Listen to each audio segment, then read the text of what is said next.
2026 বিশ্বকাপের শেষ 16 থেকেই বিদায় নিতে হয়েছে 5 বারের বিশ্ব চ্যাম্পিয়ন ব্রাজিলকে।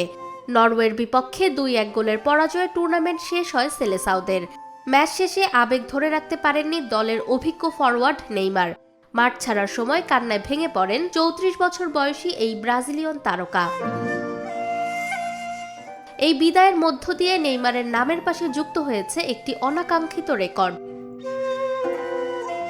ব্রাজিলের ইতিহাসে তিনি মাত্র দ্বিতীয় ফুটবলার যিনি 4টি বিশ্বকাপ খেলেও একবারও শিরোপা জিততে পারেননি। এর আগে একই হতাশার রেকর্ড গড়েছিলেন সাবেক অধিনায়ক থিয়াগো সিলভা। তবে হতাশার মাঝেও একটি অনন্য কীর্তিতে নেইমার জায়গা করে নিয়েছেন পেলের পাশে। ব্রাজিলের ফুটবল ইতিহাসে কেবল এই দুজনই 4টি ভিন্ন বিশ্বকাপে গোল করার নজির গড়েছেন। চলতি বিশ্বকাপে চোট কাটিয়ে স্কটল্যান্ড ও নরওয়ের বিপক্ষে 2টি ম্যাচে বদলি হিসেবে মাঠে নামেন নেইমার। শেষ 16 ম্যাচে নরওয়ের বিপক্ষে দ্বিতীয়ার্ধের বদলি হিসেবে মাঠে নেমে অতিরিক্ত সময়ে পেনাল্টি থেকে ব্রাজিলের একমাত্র গোলটি করেন তিনি। বিশ্বকাপ জয়ের অপূর্ণ স্বপ্ন নিয়ে শেষ হলো নেইমারের আরও একটি বিশ্বকাপ অভিযান। ম্যাচ শেষে তার অশ্রুসিক্ত বিদায় কাঁদিয়েছে কোটি ভক্তদের। ফাহমিদা বিনতে আনোয়ার, নিরপেক্ষ।